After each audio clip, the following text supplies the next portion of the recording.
Okay students, अब हम देखते हैं how to find sum of first n terms of an AP. हम किसी भी एपी के शुरू की n टर्म्स का सम कैसे फाइंड कर सकते हैं। फ्रेंड्स, मैंने आपको बताया था एपी को हम स्टैंडर्ड फॉर्म में कैसे लिख सकते हैं, a plus D, a plus 2d, और अगर किसी एपी में n टर्म्स है तो उसकी nth टर्म फ्रेंड्स क्या हो जाएगी, a plus n minus 1d। ये मैंने फ्रेंड्स अभी बताया था आपको। अब फ्रेंड्स, अगर क्वेश्चन क्या कह रहा है हम पे कि sum of first n terms of an AP, यानी कि मुझे क्या करना है, इन सब टर्म्स को ऐड करना है। इन सब टर्म्स को अब मैं ऐड करूंगा तो मुझे फ्रेंड्स क्या मिलेगा, sum of first n terms of an AP. और इसी को फ्रेंड्स मैं किससे रिप्रेजेंट करता हूं, s और सफिक्स में स्मॉल n। तो फ्रेंड्स ये क्या मिलेगा मुझे, sum of first n terms of an AP. Friends, जब आप इसको सॉल्व करेंगे तो आपको एक फॉर्मूला मिलेगा और उस फॉर्मूले की वैल्यू क्या होगी, s of n equals to n/2 in bracket 2a plus n minus 1 into d. Friends, इस फॉर्मूले को याद कर लीजिए, ये बहुत ही इंपॉर्टेंट फॉर्मूला है। This formula helps you to find out sum of first n terms of an AP. इस फॉर्मूले में फ्रेंड्स a क्या रिप्रेजेंट कर रहा है, a रिप्रेजेंट कर रहा है first term and small d क्या रिप्रेजेंट कर रहा है friends, common difference. So friends, इस फॉर्मूले को यूज करके आप लोग sum of first n terms of an AP find कर सकते हैं। अब फ्रेंड्स आगे आते हैं। फ्रेंड्स, आप लोगों ने देखा होगा कि nth टर्म का फॉर्मूला क्या होता था। मैंने अभी आपको बताया था nth टर्म का फॉर्मूला होता था a plus n minus 1 into D. ये क्या होता था फ्रेंड्स, ये होता था nth टर्म का formula.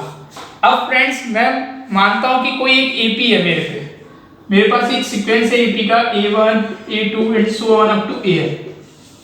If I have n terms in an AP, ये मेरे पास एक एपी है और इस एपी में मेरे पास फ्रेंड्स कितने टर्म्स हैं, n टर्म्स। ये फर्स्ट टर्म है, ये फ्रेंड्स सेकंड टर्म है और ये फ्रेंड्स nth टर्म है। मैं फ्रेंड्स क्या कह रहा हूं, if I have n terms in an AP, ये मेरे पास एक एपी है जिसके अंदर मेरे पास फ्रेंड्स n टर्म्स हैं। तो फ्रेंड्स आप लोग ध्यान से देखिए, ये अगर फर्स्ट टर्म है, ये सेकंड टर्म है, तो फ्रेंड्स क्या ये लास्ट टर्म नहीं होगा, ये जो an टर्म nth टर्म है ये फ्रेंड्स लास्ट टर्म होगा। और फ्रेंड्स लास्ट टर्म को मैं क्या लिख सकता हूं, स्मॉल l। लास्ट टर्म को मैं किससे रिप्रेजेंट करता हूं फ्रेंड्स, स्मॉल l। तो फ्रेंड्स अगर ये nth टर्म है और ये ही लास्ट टर्म है तो फ्रेंड्स क्या लास्ट टर्म को ये फॉर्मूला नहीं हो गया। मैंने क्या कहा, ये nth टर्म था और ये ही लास्ट टर्म है, तो लास्ट टर्म का भी क्या फॉर्मूला हो गया friends, a plus n minus 1 into D. ये हो गया फ्रेंड्स लास्ट टर्म का फॉर्मूला। इसको आप nth टर्म का भी फॉर्मूला कहते हो, लेकिन अगर किसी एपी में n टर्म्स है तो ये जो nth टर्म होगी ये ही लास्ट टर्म होगी।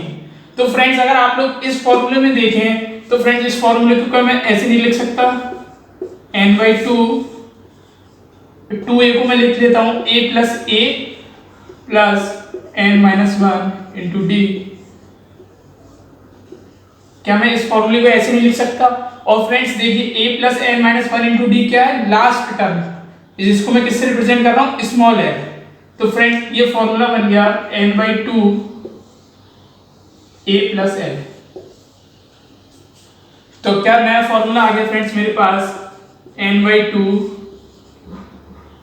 a plus l।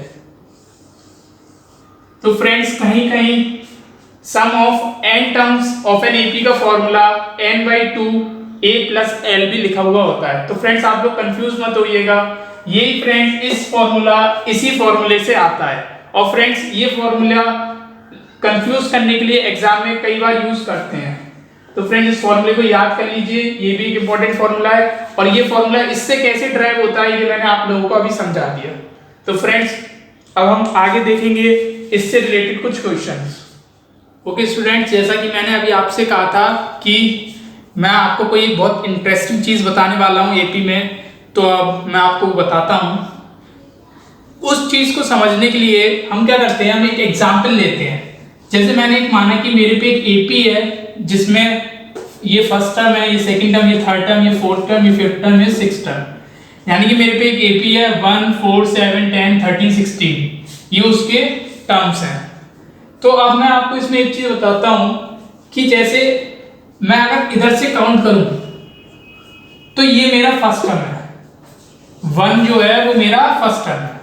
लेकिन अगर वही सेम चीज मैं इस साइड से काउंट करना स्टार्ट करता हूं, यानी कि अगर मैं बिगिनिंग से स्टार्ट कर रहा हूं तो फर्स्ट टर्म 1 है। अगर मैं ये चीज एंड से स्टार्ट करता हूं तो मेरा फर्स्ट टर्म क्या है 16। यानी कि अगर आप लोग देखेंगे तो आप क्या देखते हैं कि 1 और 16 अगर मैं कहूं एक पेयर है। 1 क्या है, इधर से स्टार्ट करने पे पहला नंबर है, 16 क्या है, एंड से स्टार्ट करने पे पहला नंबर है। इधर से स्टार्ट करा तो 1 आ गया, इधर से स्टार्ट करा पहला नंबर तो 16 मिला। तो अगर मैंने माना कि ये दोनों एक पेयर है, ये एक पेयर है, इसी तरीके से आगे बढ़ते हैं। सेकंड टर्म फोर्थ, इधर से आने पे सेकंड टर्म हो गया 4, इधर से देखेंगे एंड से तो सेकंड टर्म कौन सा हुआ 13। तो मैंने माना ये दोनों भी एक कोई पेयर है, ये पेयर 1 था तो ये पेयर 2 है।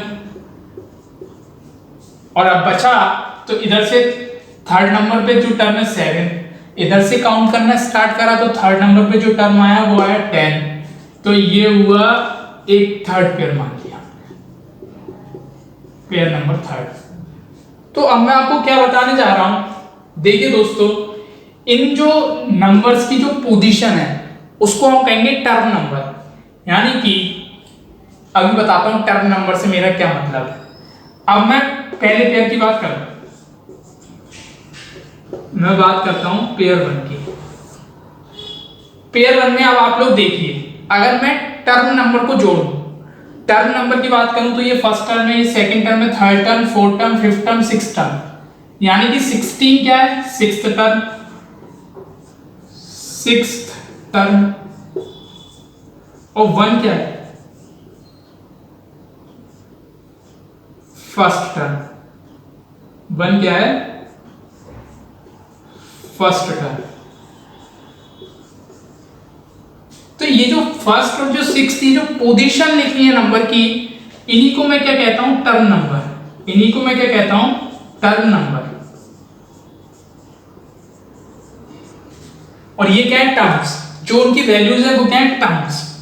तो अब देखिए क्या कहना चाह रहा हूं, 16 और ये 16 सिक्स्थ टर्म पे है और ये 1 जो है वो फर्स्ट टर्म पे है। अब मैं इसको देखता हूं, देखिए अब मैं क्या करूंगा, देखिएगा, अगर मैं टर्म नंबर को ऐड करूं एक साइड और इन दोनों को ऐड करूं टर्म की वैल्यूज को दूसरी साइड, तो क्या होगा, 16 और प्लस 1 17।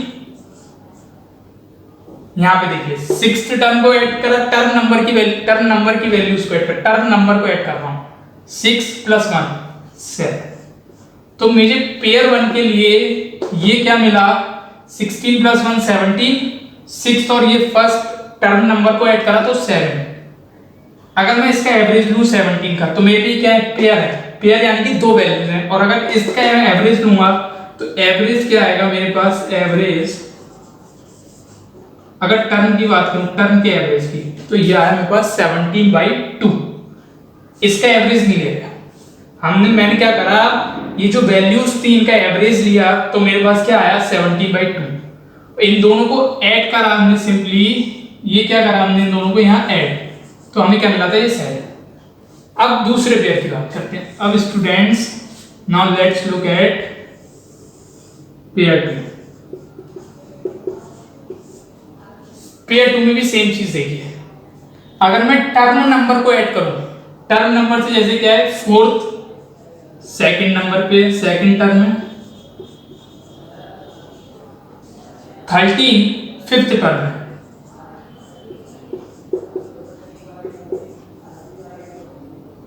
अगेन दोस्तों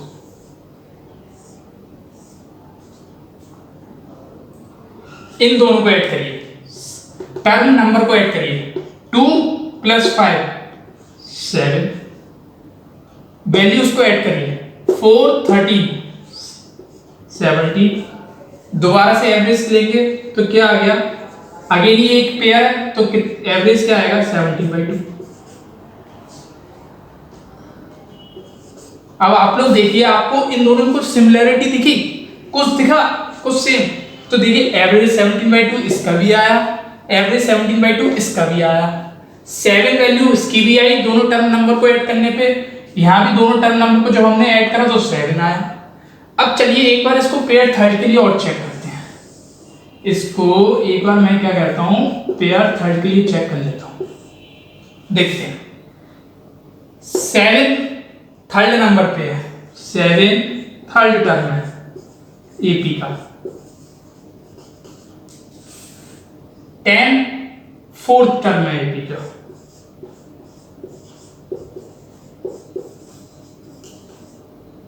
अगेन सबको ऐड करिए।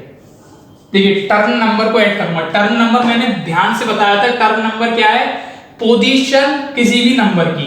तो टर्म को ऐड करता हूं, 4 और 3 7, 10 और 7 17। दोबारा से एवरेज लूंगा अगर वैल्यू का तो क्या आएगा 17/2 क्योंकि पेयर है अगेन। तो देखिए ये फिर से सेम आ गया, इसके लिए भी एवरेज 17/2, इसके लिए भी एवरेज 17/2, इसके लिए भी एवरेज 17/2। और अगर हमने टर्म नंबर को ऐड करा करस्पॉन्डिंग पेयर के, यानी कि 6th टर्म फर्स्ट टर्म, क्योंकि इसके लिए यहां से जो फर्स्ट टर्म है और यहां से जो फर्स्ट टर्म है उन दोनों का एक पेयर। ऐसे अगर हमने सेकंड पेयर की बात करें तो यहां से जो सेकंड टर्म है और एंड से जो सेकंड टर्म है उन दोनों का एक पेयर। तो उन सबको आप लोग देख रहे हैं कि अगर टर्म नंबर को ऐड कर रहा हूं तो 7 आ रहा है, लेकिन अगर उन्हीं टर्म की वैल्यूज को ऐड कर रहा हूं तो 17 आ रहा है, जिससे एवरेज 17/2। यहाँ भी एवरेज 17/2, यहाँ भी एवरेज 17/2। तो फ्रेंड्स इससे हम क्या कह सकते हैं कि ये जो चीज है ये हर एपी के लिए वैलिड होती है। तो मैं बेसिकली क्या कहना चाह रहा हूं कि जैसे एवरेज मुझे मिल गया, कोई भी करस्पॉन्डिंग पेयर लेंगे तो मुझे एवरेज 17/2। इस एपी के लिए अगर मैं कोई भी पेयर एक उठाऊं तो उसके लिए मुझे एवरेज हमेशा 17/2 मिलेगा। और जो टर्म नंबर का एडिशन होगा, जो सम होगा टर्म नंबर्स का, वो क्या मिलेगा 7। कोई सा भी पेयर उठा लो, इस एपी का कोई सा भी पेयर आप ले लो तो आप लोग देखिए कि आपको ये ही मिलेगा, एवरेज 17/2 और टर्म नंबर्स का जो सम है वो 7। कोई सा भी पेयर लूं, मैं इनमें से कोई सा भी पेयर लूं, मेरे लिए ये वैल्यूज आ रही है। अब फ्रेंड्स क्या मैं 7 को ऐसे लिख सकता हूं 6 + 1? मैं बताता हूं फ्रेंड्स मैं ऐसा क्यों कह रहा हूं। अगर आप लोग ध्यान से देखें तो टोटल नंबर ऑफ टर्म्स, ये जो मैंने एपी ली थी इसमें कितने थे, 1 2 3 4 5 6। मेरे पास टोटल नंबर ऑफ टर्म्स जो थे वो 6 थे। और आप लोग ध्यान से देखिए, और जो सम ऑफ टर्म नंबर्स आया था वो आया था 7। तो मैंने 6 + 1 लिखा और यहाँ पे 6 क्या है, जितने टोटल नंबर ऑफ टर्म्स जो एपी में है, एपी में कितने टर्म्स हैं 1 2 3 4 5 6, ये क्या होगा number of terms in AP. Friends तो मैं क्या जनरल लिख सकता हूं, sum of term numbers equals to total number of terms plus 1। ये फ्रेंड्स हर एपी के लिए ट्रू होगा। आप कोई भी एक एपी का सीक्वेंस लेंगे उसके लिए ये चीज ट्रू होगी, वैलिड करेगी। आप देख लीजिए इस केस में टोटल नंबर ऑफ टर्म्स थे 6, 1 2 3 4 5 6, और उसमें अगर मैं एक जोड़ दूं तो वो आ गया मेरे पास सम ऑफ टर्म नंबर्स। ठीक है फ्रेंड्स, ये हो गया मेरे पास एक जनरल फॉर्मूला। इसको फ्रेंड्स एक एग्जांपल से समझते हैं कि फ्रेंड्स मेरे पास एक एपी है जिसमें 27 टर्म्स हैं और मुझसे क्वेश्चन पूछा गया है कि 5th टर्म का करस्पॉन्डिंग पेयर बताओ। यानी कि जैसे यहां पे मैंने क्या कहा, ये एक पेयर था, ये दूसरा पेयर था, ये तीसरा पेयर था, तो ये जो 5th टर्म आएगी, अगर मेरे पास कोई एक एपी है जिसमें टोटल नंबर ऑफ टर्म्स है 27, तो उसके जो 5th टर्म है उसका करस्पॉन्डिंग पेयर का कौन सा टर्म आएगा। तो देखिए फ्रेंड्स मेरे पास टोटल नंबर ऑफ टर्म्स कितने हैं 27, तो टोटल नंबर ऑफ टर्म्स मेरे पास है फ्रेंड्स 27, और मेरे पास किस टर्म का पूछा गया है 5th टर्म का। अगर मैं इस पेयर को x मान लूं, अगर मैं फ्रेंड्स इस पेयर को x मान लूं कि मुझे जो पेयर फाइंड करना है उसकी वैल्यू x है, तो फ्रेंड्स क्या ये वैलिड नहीं होगा? x + 5 = 27 + 1, दो टर्म नंबर का sum of term numbers equals to total number of terms plus 1। Total number of terms कितने? 27 + 1, और मैंने एक क्या माना जो मुझे फाइंड करनी है वैल्यू x, तो x + 5 = 27 + 1। तो फ्रेंड्स आप लोग देखिए यहां से x की वैल्यू कितनी आ गई? 28 - 5, जो कि फ्रेंड्स हो गई 23। देखिए फ्रेंड्स, यानी कि फिफ्थ टर्म का करस्पॉन्डिंग पेयर कौन सा टर्म नंबर होगा? 23। यानी कि कोई अगर फिफ्थ टर्म होगी तो उसके संग कौन सा पेयर बनेगा? 23 टर्म वाला। अब फ्रेंड्स एक और चीज देखते हैं इसमें, इसको फ्रेंड्स नोट कर लीजिए, ये बहुत इंपॉर्टेंट है। आपसे वो कभी कभी पूछ लेंगे कि टर्म नंबर बताओ, तो फ्रेंड्स आपको सिंपल ये कॉन्सेप्ट लगाना है, sum of term numbers equals to total number of terms plus 1। इसको नोट कर लीजिए फ्रेंड्स। अब फ्रेंड्स चलिए एक और चीज देखते हैं, Sn है n/2 a + l, ठीक है फ्रेंड्स। अब मैं क्या इसको ऐसे लिख सकता हूं, n ब्रैकेट में a + l/2, 2 को मैं ब्रैकेट के अंदर ले गया। अब फ्रेंड्स आप लोग ध्यान से देखिए, ये क्या है? ये अगर कोई एक AP होगी तो ये फर्स्ट टर्म और लास्ट टर्म उसका एवरेज ही तो है।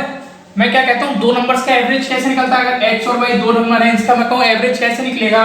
तो आप कहोगे सर इन दोनों को ऐड कर दो और 2 से डिवाइड कर दो। तो वही तो मैं कर रहा हूं, फर्स्ट टर्म और लास्ट टर्म डिवाइड बाय 2। तो ये क्या है? फर्स्ट और लास्ट टर्म का एवरेज। तो इसको मैं कैसे लिख सकता हूं? n × average of a and l, first term और लास्ट टर्म का एवरेज की मल्टीप्लाई मैंने किससे कर दी? n से। तो मेरे पास क्या आएगा? ये सम ऑफ n टर्म्स। अब फ्रेंड्स देखिए, अभी मैंने बताया आप कोई भी AP लेंगे तो एवरेज कोई भी पेयर ले लो। इन्होंने क्या करा? फर्स्ट और लास्ट टर्म का ले लिया, लेकिन आप कोई भी पेयर लोगे तो एवरेज सबके लिए कैसा है फ्रेंड्स? 7। तो मैं इन जनरल ये लिख सकता हूं क्या? n × average of any pair, any pair, कि अगर मैं कोई भी पेयर ले लूं उसकी जो वैल्यू होगी उसका जो एवरेज लूंगा उसको अगर मैं n से मल्टीप्लाई करूं तो मेरे पास फ्रेंड्स ये क्या आएगा? सम ऑफ n नंबर्स। तो फ्रेंड्स ये भी एक बहुत इंपॉर्टेंट फॉर्मूला है। ये किसका फॉर्मूला आ गया फ्रेंड्स? s of n। क्या? Sum of n terms equals to total number of terms multiplied by average of any pair. किसी भी पेयर का एवरेज ले लिया तो उसके मेरे पास उसको अगर मैंने टोटल नंबर ऑफ टर्म्स से मल्टीप्लाई कर दिया तो फ्रेंड्स मेरे पास क्या आ गया? सम ऑफ n टर्म्स। फ्रेंड्स ये भी बहुत इंपॉर्टेंट फॉर्मूला है, इसको भी याद कर लीजिए।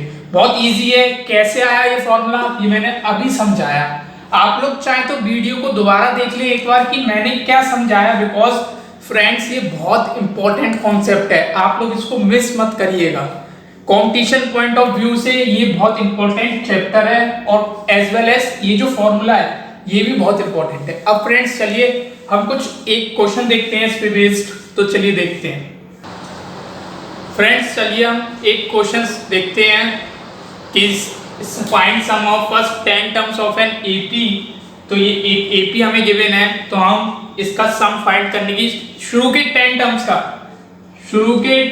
का सम हम फाइंड करते हैं। तो फ्रेंड्स जब ये क्वेश्चन ने कह दिया कि 10 टर्म्स, तो फ्रेंड्स n की वैल्यू हो गई 10। अब फ्रेंड्स आप AP देखिए, AP में फर्स्ट टर्म हमें मिल जाएगा, AP देखने से ही फर्स्ट टर्म मिल गया 7। कॉमन डिफरेंस कैसे निकालते हैं फ्रेंड्स? कोई भी एक टर्म लूंगा, 7 लेता हूं, इसको इसके अगले टर्म में से सबट्रैक्ट कर दूंगा, यानी कि 11 में से 11 - 7 फ्रेंड्स कितना हो गया? 4।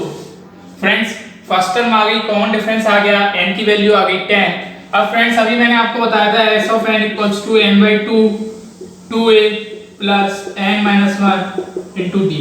देखिए फ्रेंड्स हम पे a की भी वैल्यू है, n की भी वैल्यू, d की वैल्यू, तो क्या फ्रेंड्स हम सम ऑफ n टर्म्स निकाल सकते हैं। और फ्रेंड्स इसी को मैं इस केस में n की वैल्यू है 10, sum of 10 terms of an AP, first 10 terms of an AP equals to हो जाएगा 7। सॉरी फ्रेंड्स n की वैल्यू है 10, 10/2 2a जो कि है 7 plus 10 minus 1 into d, d की वैल्यू है फ्रेंड्स 4। फ्रेंड्स इसको सॉल्व करते हैं। 10/2 7 2 14 प्लस 9 4 36। और फ्रेंड्स अगर आप इसको सॉल्व करेंगे तो फ्रेंड्स ये आएगा 250, यानी कि sum of first 10 terms of an AP की वैल्यू क्या आ गई 250। देखिए फ्रेंड्स मेरे पे एक एपी गिवन थी, मेरे पे पूछा गया था सम ऑफ फर्स्ट 10 टर्म्स, तो एन की वैल्यू मुझे पता चल गई 10। एपी देख के फर्स्ट टर्म मैंने निकाल ली, कॉमन डिफरेंस निकाल लिया। फ्रेंड्स सीधा सीधा एक फॉर्मूला मैंने आपको बताया था, उस फॉर्मूले में सारी वैल्यू अप्लाई करी और हमारा आंसर आ गया फ्रेंड्स। तो बहुत इजी क्वेश्चंस होते हैं, सब कुछ गिवन होगा, आपको कोई एक चीज निकालनी होगी फ्रेंड्स, तो बहुत इजी है। एपी गिवन है तो फर्स्ट टर्म और कॉमन डिफरेंस पता चल गया और सम ऑफ फर्स्ट 10 टर्म्स उसने क्वेश्चन में एन की वैल्यू दे दी। हमने 2-3 फॉर्मूले देखे थे कि सम ऑफ एन टर्म्स को हम 2-3 तरीकों से निकाल सकते हैं। पहला फॉर्मूला जो हमने देखा था फ्रेंड्स वो था 2a + n - 1 * d। दूसरा फॉर्मूला जो था फ्रेंड्स वो था हमारे पास n/2 a + l। तीसरा फॉर्मूला जो था फ्रेंड्स वो था n × average of any pair.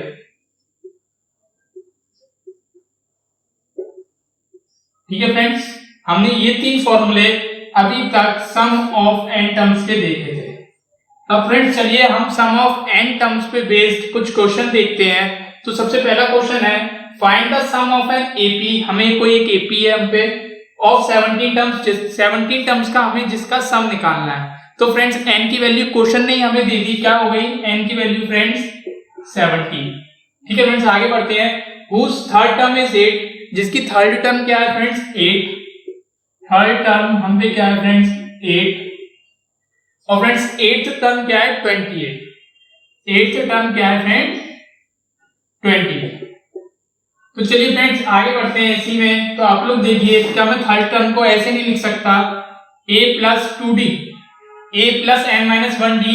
तो n की वैल्यू अगर मैं 3 रखूंगा तो मेरे पास आ जाएगा a + 2d, ये बराबर हो गया 8। इसको मैंने ले ली फ्रेंड्स पहली इक्वेशन। और दूसरी चीज उसने क्या कही है फ्रेंड्स हमसे 8 टर्म इज 28। तो फ्रेंड्स 8 टर्म को मैं लिख सकता हूं a + 7d और इसकी वैल्यू होगी फ्रेंड्स 28। ये हो गई फ्रेंड्स दूसरी। अगर आप फ्रेंड्स इन दोनों इक्वेशन को सब्ट्रैक्ट करेंगे, मैं अगर सब्ट्रैक्ट करूंगा तो फ्रेंड्स a से ही कैंसिल हो जाएगा, तो ये हो जाएगा 0 प्लस 2 - 7।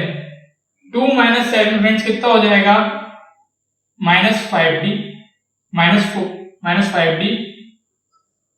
ठीक है फ्रेंड्स, और 8 - 28 कितना हो जाएगा फ्रेंड्स -20।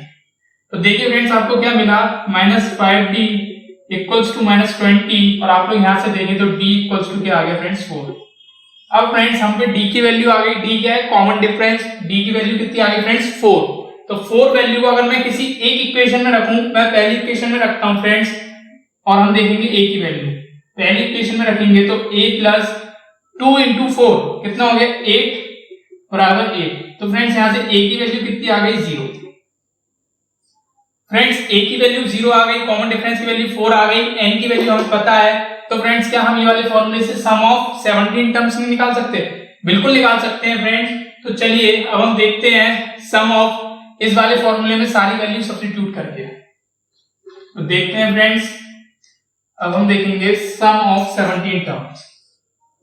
तो सम ऑफ 17 टर्म्स, n की वैल्यू थी 17 बराबर n/2 मीन 17/2। फ्रेंड्स आगे बढ़ते हैं 2a 2 × a कितना है 0, तो कितना हो जाएगा पूरा टर्म 0 प्लस n - 1, n की वैल्यू कितनी है फ्रेंड्स 17। तो 17 - 1 × d, d की वैल्यू कितनी है फ्रेंड्स 4। तो ये हो गया फ्रेंड्स 17/2 मल्टीप्लाई बाय, आप इसे सॉल्व करेंगे 17 - 1 16, 16 × 4 64। ठीक है फ्रेंड्स, और अगर आप 2 से इसको डिवाइड करेंगे तो फ्रेंड्स ये आ जाएगा 17 × 32। ठीक है फ्रेंड्स, और आप जब इन दोनों की मल्टीप्लाई करेंगे तो ये आ जाएगा फ्रेंड्स 544। तो फ्रेंड्स मेरे पास सम ऑफ 17 टर्म्स की वैल्यू आ गई, जिसकी वैल्यू है 544। ठीक है फ्रेंड्स, तो आपने देखा हमने कितना इजीली इस क्वेश्चन को सॉल्व कर लिया। हमने सबसे पहले n की वैल्यू गिवन थी, थर्ड टर्म की वैल्यू गिवन थी, एथ टर्म की वैल्यू गिवन थी, हमने nth टर्म का फॉर्मूला लगाया और दो इक्वेशन बनाई और आप लोग देखिए कॉमन डिफरेंस आ गया, a की वैल्यू आ गई और उसके बाद हमने सिंपली फॉर्मूले में सारी वैल्यू पुट करी और हमारा आंसर कितना आ गया फ्रेंड्स, सम ऑफ 70 टर्म। तो ठीक है फ्रेंड्स, अब हम अगला क्वेश्चन देखते हैं। Find the sum of first 25 terms of an AP. हमें शुरू के 25 टर्म्स का सम निकालना है। तो फ्रेंड्स क्वेश्चन पढ़ते ही हमारे पास n की वैल्यू क्या आ गई 25 टर्म्स का हमें सम निकालना है एक एपी की, जिसकी फोर्थ टर्म है फ्रेंड्स 13, 22nd टर्म है 67। फ्रेंड्स फोर्थ टर्म क्या है, फोर्थ टर्म है फ्रेंड्स 13 और फ्रेंड 22nd टर्म क्या है फ्रेंड्स 67।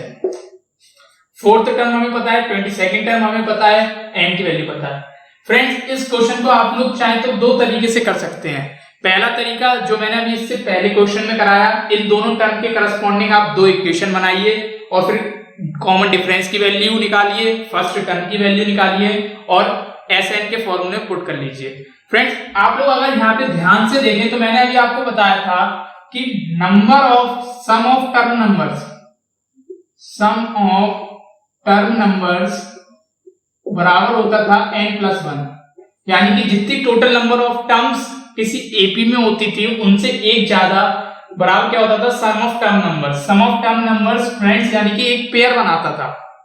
अब फ्रेंड्स आप लोग यहाँ पे देखें, अगर आप लोगों ने बहुत अच्छे से क्वेश्चन को पढ़ा होगा तो आपको देख के समझ में आ जाना चाहिए कि फोर्थ टर्म है और 22nd टर्म है, यानी कि सम ऑफ टर्म नंबर्स कितना हो जाएगा फ्रेंड्स 4 + 22, यानी कि फोर्थ टर्म और ये 22nd टर्म बराबर कितना हो गया फ्रेंड्स 26। और आप देखिए n की वैल्यू क्या गिवन है हमें 25, तो क्या फ्रेंड्स ये n+1 के इक्वल नहीं होगा क्या? ये फ्रेंड्स इसको मैं ऐसे नहीं लिख सकता। तो फ्रेंड्स ये सेटिस्फाई कर रहा है, यानी कि फोर्थ टर्म और सेकंड टर्म ये क्या है, एक पेयर बना रहे होंगे एपी के अंदर। और मैंने आपसे कहा था अगर ऐसा क्वेश्चन हो तो सम ऑफ n टर्म्स का फॉर्मूला क्या होता है friends, n into average of any pair. तो आप लोग देखिए ये एक पेयर बना रहे हैं जिनकी, और इनका एवरेज कैसे निकलेगा, इन दोनों वैल्यूज को ऐड कर दूंगा डिवाइड बाय 2। तो फ्रेंड्स n की वैल्यू कितनी है 25 multiplied by average of any pair, average क्या 13 + 67 बाय 2। आप लोग इसको सॉल्व करेंगे फ्रेंड्स, तो ये हो गया 25 इंटू 617 80 बाय 2। फ्रेंड्स ये हो गया 25 इंटू 40 और आपका आंसर आ गया फ्रेंड्स 1000। कितना आ गया फ्रेंड्स आपका आंसर 1000। तो फ्रेंड्स ये था सम ऑफ n टर्म्स और n की वैल्यू कितनी है, यानी कि सम ऑफ 25 टर्म्स। देखिए फ्रेंड्स कितना जल्दी, ये ट्रिक है फ्रेंड्स, आप लोगों को देख के समझ में आना चाहिए कि ये दोनों एक पेयर बना रहे हैं, क्योंकि n की वैल्यू 25 है और अगर 22 + 4 करेंगे तो 26, तो n+1 के बराबर है ये। और हमारे पास n+1 के जब बराबर एक कोई पेयर बन रहा है तो उसके लिए हम लोग सम ऑफ n टर्म्स कैसे निकालते थे, हम लोग ये फॉर्मूला यूज करते थे फ्रेंड्स, ये वाला। तो फ्रेंड्स आप लोग देखिए कितना इजी था, n की वैल्यू रखी, हमारे पास एवरेज की वैल्यू हमें यहां से निकाल ली और फ्रेंड्स हमारा आंसर आ गया।